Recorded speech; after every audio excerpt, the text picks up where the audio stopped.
जय हिंद साथियों, नमस्कार। स्वागत है आप सभी का हमारे कोरोना क्लासेस एप्लीकेशन पर। और आज की इस क्लास में हम बात करेंगे भारतीय समाज और शिक्षा। ये आपका तीसरा पेपर है प्रथम वर्ष का।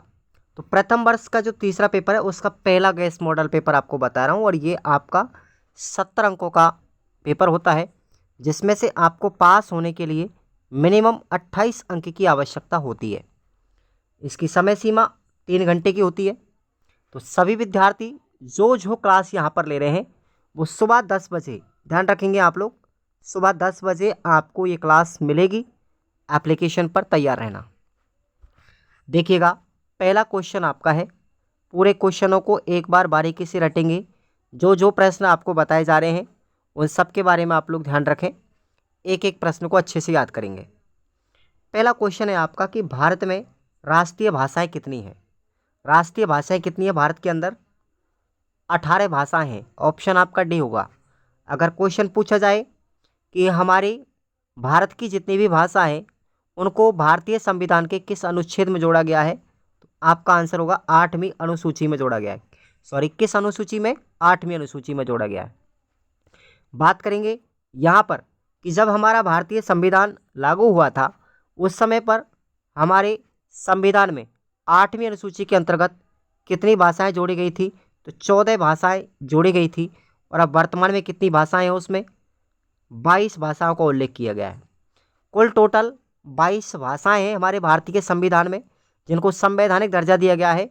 और अगर राष्ट्रीय भाषाओं की बात की जाए तो उनकी संख्या 18 है। ठीक है भाई, ये आपको याद रखना है। अगला क्वेश्चन है, संस्कृतिकरण और प्रबल जाति की संकल्पना किसकी देन है? तो ये किसकी देन है? NM श्रीनिवास की देन है। ऑप्शन आपका बी राइट हो जाएगा। अगला क्वेश्चन नंबर 3, मुस्लिम समुदाय की विशिष्ट समस्याओं का अध्ययन करने के लिए कौन सी समिति बनाई गई थी? तो आपका राइट ऑप्शन होगा साथियों बी। कौन सी समिति बनाई गई? सच्चर समिति बनाई गई थी। अगला क्वेश्चन है आपका, राजभाषा अधिनियम कब बनाया गया था? तो राजभाषा अधिनियम 1963 में बनाया गया था। ऑप्शन आपका ए राइट हो जाएगा। ये आपको ध्यान रखना है, इंपॉर्टेंट है। अगला क्वेश्चन देखिए, मार्क्स ने उत्पादन का रिश्ता किसे कहा है? उत्पादन का रिश्ता जो कार्ल मार्क्स थे, किसने कहा है? कार्ल मार्क्स ने कहा है, लेकिन किसको कहा है ये आपको याद रखना है। तो वर्ग एक सामाजिक समूह है जिसके सदस्यों का उत्पादन शक्तियों से एक साझा संबंध होता है। एक और वह वर्ग होता है जिसके पास उत्पादन के साधन होते हैं, और दूसरी ओर वह वर्ग होता है जो साधन के साथ काम करके उत्पादन करता है। दोनों वर्गों के बीच का जो ये रिश्ता है, मार्क्स ने उसे उत्पादन का रिश्ता कहा है। वेरी इंपॉर्टेंट क्वेश्चन, याद रखेंगे। अगला क्वेश्चन है, अस्पृश्यता का अंत संविधान के किस अनुच्छेद में किया गया है? वेरी वेरी इंपॉर्टेंट क्वेश्चन है, तो याद रखेंगे संविधान के सन 17 अनुच्छेद में, अनुच्छेद नंबर कौन सा है? 17। इसमें अस्पृश्यता जो है, यानी छुआछूत की जो ये धारणा बनी हुई है हमारी जातियों के बीच में, तो छुआछूत से संबंधित इस नियम को हटाने के लिए अगर कोई भी व्यक्ति एक दूसरे के साथ अस्पृश्यता का व्यवहार करेगा, उसके लिए अनुच्छेद 17 में कानून बनाया गया है। एक दंडनीय अपराध है। अगला हमारा क्वेश्चन है, पितृसत्ता क्या है? पितृसत्ता क्या है? इसका जेंडर सामाजिकरण पर क्या प्रभाव पड़ता है? आपका आंसर होगा परिवार में पिता या मुखिया के द्वारा परिवार के सदस्यों पर नियंत्रण रखना पितृसत्ता कहलाता है। जेंडर सामाजिकरण की प्रक्रिया पितृसत्ता को पूर्ण रूप से नकारती है। जेंडर सामाजिकरण की प्रक्रिया लड़के व लड़की को अपने विकास के लिए पूर्ण स्वतंत्रता प्रदान करती है। अक्सर आप लोगों ने परिवारों में देखा होगा कि लड़के को ज़्यादा सुख सुविधाएं मिलती हैं, जबकि लड़कियों को इतनी सुख सुविधाएं नहीं मिलती। हमारे भारतीय समाज के अंतर्गत लड़कों को यानी पुरुषों को एक उच्च दृष्टि से देखा जाता है, जबकि लड़की को एक हीन भावना की दृष्टि से देखा जाता है। उनको बहुत कम पढ़ाया लिखा जाता है। पर जिन परिवारों में शिक्षित माता पिता हैं वो दोनों को बराबरी का दर्जा भी देते हैं। अच्छी बात है। अगला हमारा क्वेश्चन है कि मौलिक अधिकार क्या हैं, उनके नाम लिखिए। हमारे संविधान के अंतर्गत साथियों मौलिक अधिकारों की संख्या वर्तमान में 6 है। इससे पहले 7 मौलिक अधिकार थे। आपको जानकारी के लिए बता रहा हूँ, पहले 7 मौलिक अधिकार थे, लेकिन एक जो मौलिक अधिकार था जिसको हम संपत्ति का अधिकार कहते हैं, क्या बोलेंगे, संपत्ति का अधिकार, इसको वर्तमान में हटा दिया गया है। ठीक है, और अब कुल टोटल कितने रह गए, 6 रह गए। उनमें से पहला कौन सा है, समता का अधिकार, दूसरा है स्वतंत्रता का अधिकार, तीसरा है शोषण के विरुद्ध अधिकार, चौथा है धार्मिक स्वतंत्रता का अधिकार, पांचवा है संस्कृति व शिक्षा का अधिकार, और छठवां है संवैधानिक उपचारों का अधिकार। नेक्स्ट क्वेश्चन पर हम बढ़ते हैं। 9वां क्वेश्चन है, ईस्ट इंडिया कंपनी भारत कब आई थी और इसका उद्देश्य क्या था। तो ईस्ट इंडिया कंपनी हमारे भारत के अंदर वर्ष 1600 ईस्वी में आई थी और जिसका उद्देश्य था भारत में व्यापार करना।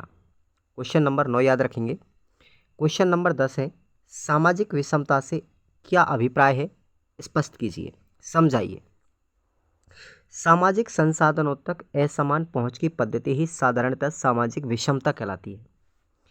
आमतौर पर पूंजी के 3 रूप होते हैं, आर्थिक, सांस्कृतिक और सामाजिक। कुछ लोगों के पास केंद्रित होती है, लेकिन ऐसा भी हो सकता है कि किन्हीं लोगों के पास इनमें से कोई एक तरह की पूंजी है मगर दूसरी तरह की नहीं होती।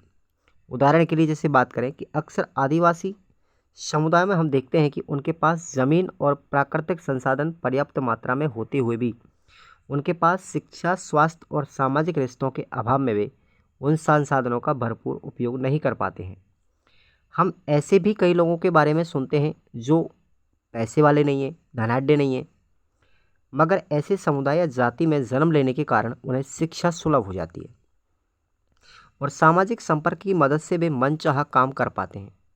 ऐसे में हम हमारे देश में व्याप्त जाति और जनजाति व्यवस्थाओं के प्रभाव को बेहतर समझ सकते हैं। अब आपको अथवा में एक क्वेश्चन याद रखना है कि राजस्थान में विविधता को स्पष्ट कीजिए। ये क्वेश्चन इंपॉर्टेंट है साथियों। अगला क्वेश्चन है, जाति की मुख्य विशेषताएं क्या हैं। जाति की मुख्य विशेषताएं क्या क्या है, देखिएगा। जाति जन्मजात होती है। व्यक्ति जिस जाति में जन्म लेता है मृत्यु तक उसी जाति में रहता है, उसकी जाति कभी नहीं बदलती, ध्यान रखना। कुछ जातियां उच्च वर्ग की होती हैं तो कुछ जातियां निम्न होती हैं, जिनका निर्धारण जन्म के समय पर ही आधारित हो जाता है। उच्च जातियों का विशेष अधिकार, उच्च जातियां हैं उनको विशेष अधिकार मिले हैं जो निम्न जातियों पर विविध प्रकार के प्रतिबंध लगे हुए हैं। जाति की सभ्यता के साथ विवाह संबंधी कठोर नियम शामिल होते हैं। विवाह भी अपने ही जाति में करते हैं। जाति व्यवस्था में खान पान के विशेष नियम हैं। सभी जातियों का खान पान अलग अलग हो सकता है। अब आपको अथवा में क्वेश्चन याद रखना है, वर्ण व्यवस्था की 2 विशेषताएं बताइए। अभी मैंने आपको जाति की विशेषताएं बताई, अब आपको वर्ण व्यवस्था जो है उसकी विशेषताएं भी याद करनी है साथियों अपनी सीरीज में से। नेक्स्ट हम क्वेश्चन पर आते हैं। 12वां क्वेश्चन, जेंडर परिवर्तनशील है, इस कथन से आप क्या समझते हैं। वेरी वेरी इंपॉर्टेंट क्वेश्चन है। जेंडर परिवर्तनशील है, समय के साथ, संस्कृति के साथ, यहाँ तक कि एक परिवार से दूसरे परिवार में भी बदल सकता है। हर कोई नर या मादा के रूप में पैदा होता है, परंतु हर संस्कृति में लड़के और लड़कियों की अहमियत निर्धारित करने और उन्हें अलग अलग भूमिकाएं, जवाबदारी, विशेषताएं प्रकट करने के अपने तरीके होते हैं। जेंडर सामाजिक व सांस्कृतिक विशेषता हैं, प्राकृतिक नहीं है। यह इसी बात से सिद्ध हो जाता है कि वे समय के साथ साथ अलग अलग जगहों पर तथा विभिन्न सामाजिक समूहों में अलग अलग होते हैं। आपको अथवा में क्वेश्चन याद रखना है, बालिका शिक्षा के महत्व को स्पष्ट कीजिए। क्वेश्चन नंबर 13वां है, डॉक्टर BR अम्बेडकर ने किस अधिकार को संविधान का हृदय और आत्मा कहा है।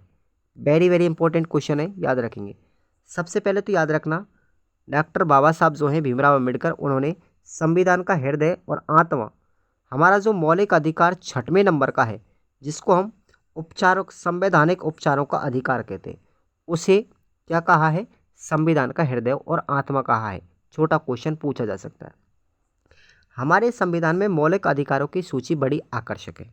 मैंने आपको 6 मौलिक अधिकार बताए अभी, लेकिन सर्वाधिक महत्वपूर्ण तथ्य यह है कि इन मूल अधिकारों को किस प्रकार से व्यवहार में लाया जा सके और उल्लंघन होने पर अधिकारों की रक्षा कैसे की जा सके। उन मूल अधिकारों की रक्षा करने के लिए, ठीक है, उनमें जो छठा अधिकार है मौलिक अधिकार, उसको बताया गया है संवैधानिक उपचारों का अधिकार।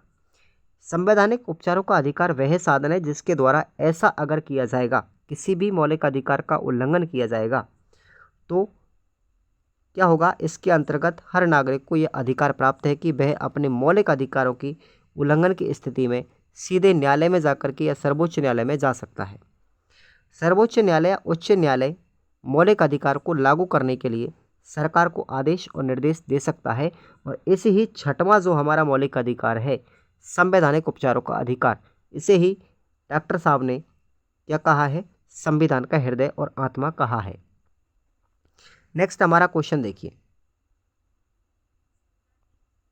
नेक्स्ट क्वेश्चन है हमारा, समाजवादी व्यवस्था से क्या तात्पर्य है। इस क्वेश्चन को आप लोग याद रखेंगे। अगला क्वेश्चन है 14वां, हंटर आयोग ने दलितों की शिक्षा को कैसे बढ़ाया है। सबसे पहले तो आपको याद रखना है, हंटर आयोग की स्थापना ब्रिटिश काल में लॉर्ड रिपन के द्वारा की गई थी। ये रियन नहीं है साथियों, लॉर्ड रिपन है, ये लॉर्ड रिपन। इन्होंने 1882 में हंटर आयोग की स्थापना की थी। इस आयोग में 8 भारतीय सदस्य थे। सदस्य कितने थे? 8 भारतीय थे। ज्योतिबा फूले ने 1882 में हंटर आयोग के समक्ष एवं स्मृति पत्र प्रस्तुत किया था। वे पहले भारतीय सदस्य थे जिन्होंने दलितों में व्यापक शिक्षा के प्रचार का प्रयास किया था। ज्योतिबा फूले ने हंटर आयोग के समक्ष स्पष्ट किया कि सरकार की ओर से दलितों की शिक्षा के लिए एक अलग से पृथक से विद्यालय खोलने चाहिए। विद्यालयों में हर जाति के शिक्षकों की नियुक्ति होनी चाहिए और इस तरह आयोग ने दलितों की शिक्षा को बढ़ाने का काम किया था।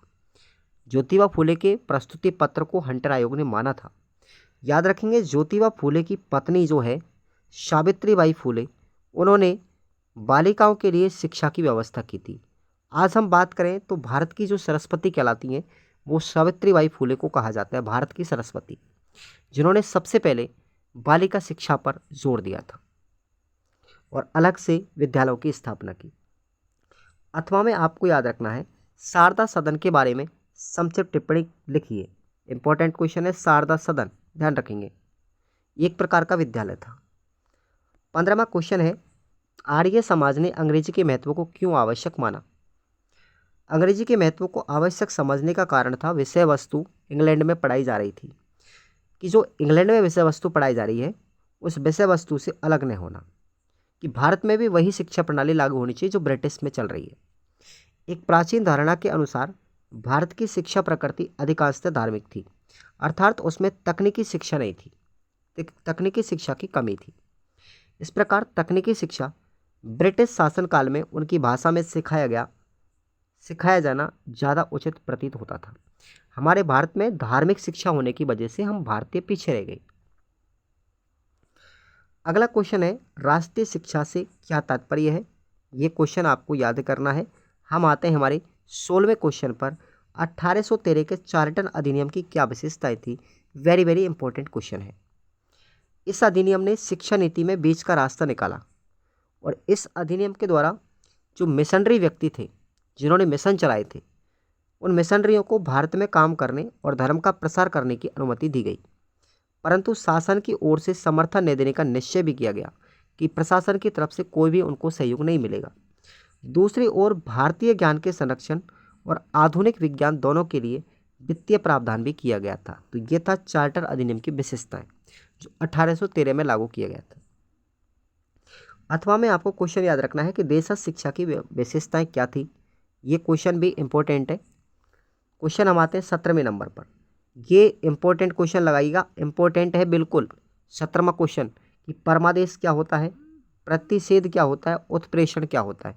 ये पूछा जा सकता है, कई बार भी पूछा गया है, ठीक है, ध्यान रखेंगे।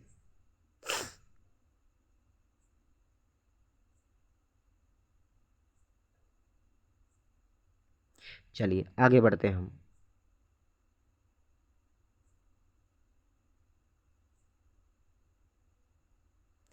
अगला क्वेश्चन देखिएगा आप लोग। हाँ, इसी क्वेश्चन में देखेंगे परमादेश।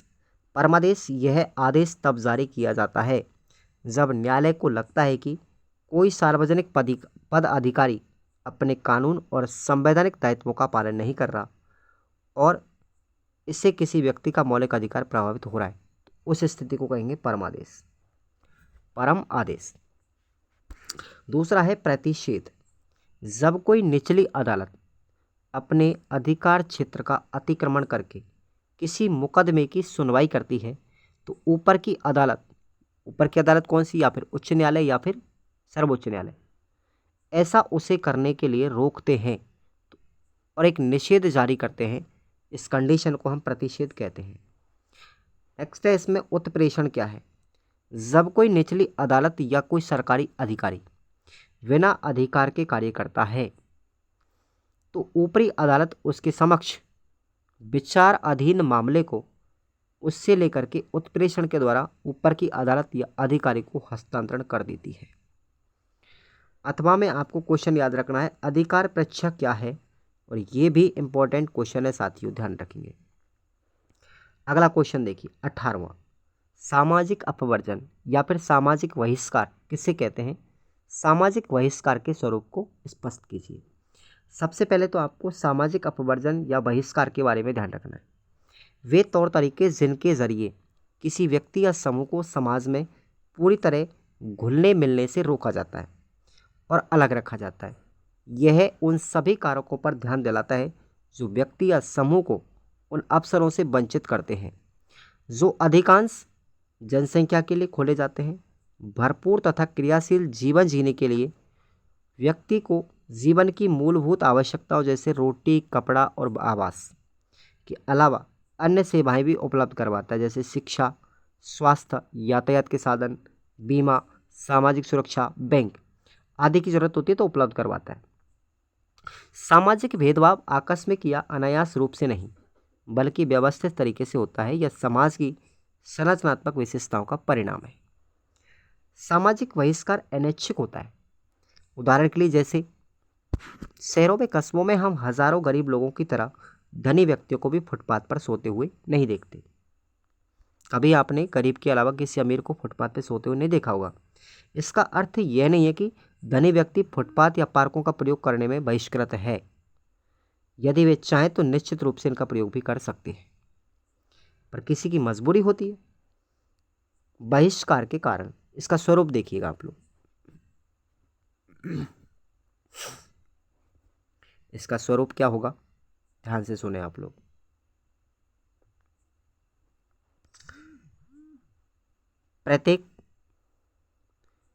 प्रत्येक समाज के अपने अपने मूल्य होते हैं। समाज के प्रत्येक सदस्य को उन नियमों और रीति रिवाजों को मानना या व्यवहार करना आवश्यक है। यदि कोई सदस्य समाज के नियमों का पालन नहीं करता तो उसे समाज से बहिष्कृत कर दिया जाता है। ठीक है, जात बाहर कर दिया जाता है। आपने सुना होगा जाति से बाहर करने, नहीं, समाज बहिष्कृत। कई समाजों में खाप में पंचायतें होती है, गांव में पंचायतें होती है साथियों, तो उनमें कैसे कैसे नियम होते हैं समाज के अंदर, सुनिएगा।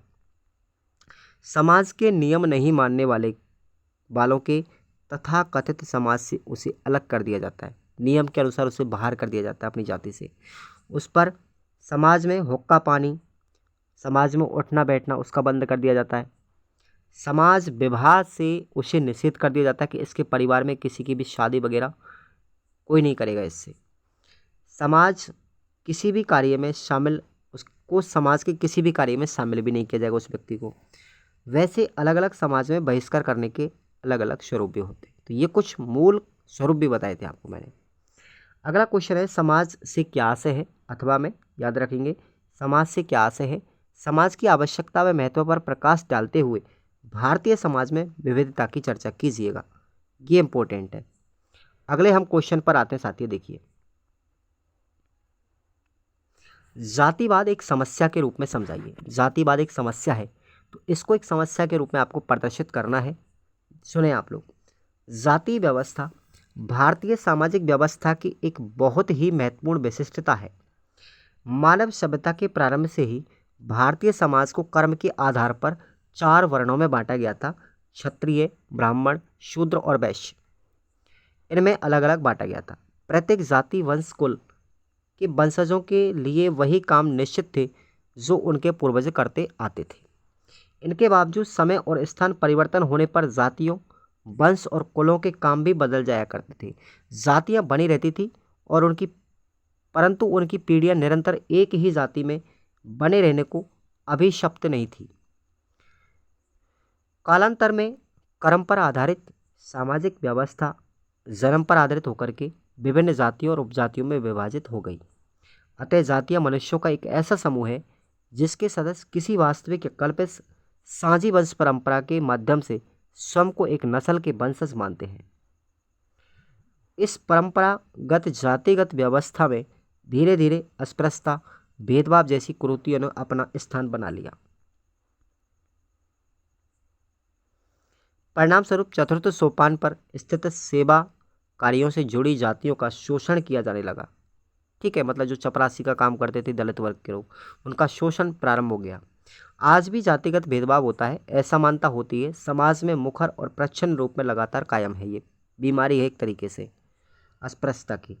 इसके अतिरिक्त वर्तमान में जातियां संगठित होकर दबाव समूह के रूप में कार्य कर रही हैं। अब वर्तमान में देखें, इस जातिवाद को ख़त्म करने के लिए कुछ जो उच्च जातियां हैं ना, वो निचली जातियों का शोषण कर रही हैं हद से ज़्यादा। और आज हम देखें हमारे भारत देश के अंतर्गत जो भारत में राजनेताओं के द्वारा वोट मांगे जाते हैं ना साथियों, वो जातियों के नाम पे ही मांगे जाते हैं, उसके धर्म के नाम पे मांगे जाते हैं। तो ये सबसे बड़ी विडंबना है भारत देश के अंदर कि अगर आपसे वोट मांगा जाता है, ये कड़वी सच्चाई है भारत की, कि अगर वोट आपसे मांग रहे हैं ना कोई भी राजनेता, तो वो धर्म को लेकर के मांग रहा है, धर्म के पीछे काम कर रहा है। ये गलत है सबसे बड़ा। हाल के वर्षों में आरक्षण का फायदा उठाने के लिए अनेक जातियों ने दबाव समूह के रूप में कार्य कर जातिगत आंदोलनों को बढ़ा दिया, जिससे जातियों में परस्पर वैमनस्य की भावना में वृद्धि हुई है, जिससे कानून की व्यवस्था की स्थिति बिगड़ी है, जिससे जान माल की हानि का नुकसान हुआ है। यह स्थिति राष्ट्रीय एकता को भी नुकसान पहुंचा रही है। आगे बात करते हैं अथवा में। जनजातीय समुदायों से आप क्या समझते हैं, इसका क्षेत्रीय विस्तार बताते हुए जाति और जनजाति में क्या अंतर है, ये भी आपको स्पष्ट करना है। नेक्स्ट हम क्वेश्चन पर आते हैं। 20 क्वेश्चन 20वां। जेंडर सामाजिकरण क्या है, इसकी प्रक्रिया का उल्लेख कीजिए। जेंडर सामाजिकरण महिलाओं तथा पुरुषों की चारित्रिक विशेषताएं, भूमिकाएं आदि उनके जैविकीय तथा शारीरिक विशेषताओं द्वारा निर्धारित होती है। इस मान्यता के आधार पर महिलाओं और पुरुषों की असमानताएं प्राकृतिक बन जाती है, इसलिए यह स्वाभाविक भी प्रतीत होने लगती है, लेकिन असल में ऐसा नहीं होता। अन्य प्राणियों की तरह मनुष्य भी नर व मादा की तरह पैदा होते हैं, लेकिन हर समाज और संस्कृति लड़के और लड़कियों की परवरिश करते समय उन्हें अलग अलग भूमिकाएं, जवाबदारी, गुण आदि के जरिए अलग अलग रूपों में ढालने का प्रयास करती हैं। इस सामाजिक सांस्कृतिक प्रक्रिया को हम जेंडर सामाजिकरण कहते हैं। अगर छोटा क्वेश्चन पूछे तो यहाँ तक याद रखेंगे। अब बात करते हैं जेंडर सामाजिकरण की प्रक्रिया की। देखिएगा, यह प्रक्रिया बच्चों के जन्म लेते ही शुरू हो जाती है। अनेक दक्षिण एशियाई समाजों के बेटे के जन्म पर खुशी मनाई जाती है, आज भी हमारे समाज में है, जबकि बेटी के जन्म पर कोई खुशी नहीं मनाता। बेटों को बेहतर देखभाल, प्यार, सम्मान, खान पान मिलता है, पर बेटियों को नहीं मिलता। बेटी को प्रोत्साहित किया जाता है, बेटों को तो प्रोत्साहित मिलता है ताकि ताकतवर और मजबूत बने, बाहर घूमें, खेलें, जबकि लड़कियों को शर्मीली बनने और घर में रहने की हिदायतें दी जाती हैं। लड़कियों के शरीर पर ऐसा कुछ नहीं लिखा जिससे कि वे नेकर न पहन सकें, पेड़ पर न चढ़ सकें, साइकिल ना चला सकें। नहीं, लड़कों के शरीर में कुछ ऐसा है जो उन्हें घोड़ियों से खेलें, छोटे भाई बहनों को संभाल लें। ये तमाम जो फ़र्क हैं ये सब जेंडर के हैं, उन्हें सामाजिक सांस्कृतिक प्रक्रियाओं द्वारा बनाया जाता है। तो ये हम लोगों की सबसे बड़ी भूल है कि लड़कियां क्या नहीं कर सकती। आप लोग अगर यूपीएससी में जाकर के देखेंगे तो आपको अब तक की जितनी भी फर्स्ट रैंक आई है लगभग, वो ज़्यादातर लड़कियों की मिलेंगी। आपको आईएएस की अच्छी रैंक में लड़कियां ही आपको मिलेंगी। आप बहुत सारे एग्जाम्पल देख लीजिएगा, लड़कियां कहीं भी लड़कों से कम नहीं है। ये फ़र्क किसका है? जो शिक्षित परिवार होते हैं, जो लड़का और लड़की दोनों में कोई फ़र्क नहीं करते। आप लोग सभी जानते हो अगर हम अपनी बात करें तो याद रखेंगे लड़का और लड़की दोनों को एक नज़र से देखना चाहिए। अथवा में आपको ये क्वेश्चन याद रखने, और ये दोनों ही क्वेश्चन इंपॉर्टेंट है साथियों, दोनों ही वेरी वेरी इंपॉर्टेंट क्वेश्चन है जिनके आंसर आपको अपनी सीरीज़ में देख लेना है कि एक तो है प्राकृतिक लिंग और दूसरा है सामाजिक लिंग। इन दोनों में क्या अंतर है? प्रालिंग जिसको हम प्राकृतिक लिंग कहते हैं और दूसरा है सालिंग, इसको हम सामाजिक लिंग कहेंगे। तो इन दोनों में अंतर क्या है प्रालिंग और सालिंग में? दूसरा क्वेश्चन है वर्धा शिक्षा योजना, ठीक है, या वर्धा शिक्षा व्यवस्था की विशेषताएं क्या हैं, इनके बारे में आपको याद करना है। अब हमारा आता है लास्ट क्वेश्चन। देखिए, संविधान में भाषा में राजभाषा पर संक्षिप्त टिप्पणी लिखिए। भाषा क्या है और राजभाषा क्या है, दोनों को ध्यान से पढ़ना है। संविधान में भाषा की बात करेंगे। सबसे पहले भारतीय संविधान ने हिंदी को भारत की राष्ट्रभाषा स्वीकार किया है। हिंदी वैज्ञानिक सरलतम भाषा, भारत के 9 राज्यों की मातृभाषा हिंदी है। ध्यान रखेंगे, हमारे भारत के 9 राज्य हैं और 9 राज्यों की राज्य भाषा क्या है, मातृभाषा क्या है, हिंदी है। संस्कृत की ज्येष्ठ पुत्री होने के कारण, ज्येष्ठ का मतलब संस्कृत की बड़ी बेटी होने के कारण, यह उत्तर भारतीय भाषाओं की बड़ी बहन भी कहलाती है हिंदी भाषा। भारत में लगभग 80% भारतीयों के द्वारा यह बोली जाती है और समझी भी जाती है। यही कारण है कि इनको भारत की संपर्क भाषा भी माना गया है। केंद्र की सरकारी कामकाज के लिए भारतीय संविधान के द्वारा हिंदी को राजभाषा का दर्जा दिया गया है, घोषित किया गया राजभाषा। अब बात करते हैं संविधान में राजभाषा। संविधान में राजभाषा क्या है? राजकार्य शासन के कार्यों के लिए जिस भाषा का उपयोग किया जाता है उसे हम राजभाषा कहते हैं। राष्ट्रभाषा भी केंद्र की संपूर्ण देश की प्रशासनिक भाषा है। राजभाषा प्रांतों की मातृभाषा में प्रांतों के राजकार्य होते हैं। उन प्रांतों की राजभाषा वहाँ की मातृभाषा होती है। जैसे गुजरात की राजभाषा में मातृभाषा गुजराती है, दोनों एक ही है, ठीक है। पंजाब की पंजाबी है, तमिलनाडु की तमिल भाषा। हिंदी भाषी प्रांतों की राजभाषा मातृभाषा हिंदी है, परंतु भारत की राष्ट्रभाषा हिंदी और भारत के समस्त प्रशासनिक कार्यों की राजभाषा हिंदी ही है। सारांश यह है कि भारत की राष्ट्रभाषा और राजभाषा हिंदी है, प्रांतों की राजभाषा वहाँ की मातृभाषा ही है। भारतीय संविधान के द्वारा हिंदी राष्ट्रभाषा स्वीकृत है। राजभाषा के रूप में हिंदी केंद्र व हिंदी भाषी प्रदेशों में मान्य है। प्रत्येक भारतीय बालक को 3 भाषाओं का अध्ययन कराना अनिवार्य है। कौन कौन सी? उनमें एक तो है मातृभाषा, दूसरी है अंग्रेजी भाषा और तीसरी है हमारी कोई आधुनिक भाषा जिसमें संस्कृत हो सकती है, ठीक है, अंग्रेजी भी हो सकती है या कोई अपनी क्षेत्रीय भाषा हो सकती है। तो आपकी जो राष्ट्रीय शिक्षा नीति 2020 है ना, उसमें भी यही जोर दिया गया है, त्रिभाषी सूत्र प्रदान किया गया है। इस प्रकार हिंदी भाषा प्रत्येक भारतीय बालक को पढ़ना अनिवार्य है। अब आपको अथवा में क्वेश्चन याद रखना है, भारतीय संविधान की विशेषताओं का उल्लेख कीजिए। ये हो गया तुम्हारा पहला मॉडल पेपर। तीसरा जो पेपर है भारतीय समाज और शिक्षा का, इसका ये पहला मॉडल पेपर है, पहला गेस्ट पेपर है साथियों। ये आपको पूरा रट्टा मारना है। इसके अलावा आपको 2 मॉडल पेपर और मिलेंगे, टोटल आपके 3 मिलेंगे भारतीय समाज और शिक्षा के। तो तीनों से ही प्रश्न बनेंगे और तीनों में से ही आपको अच्छी परसेंटेज मिलेगी। 80+ आप लोग क्रॉस भी कर पाएंगे। देखना आप लोग, बस आपको इनको पढ़ना है और अपनी कॉपी को भर के आना है। Thank you so much.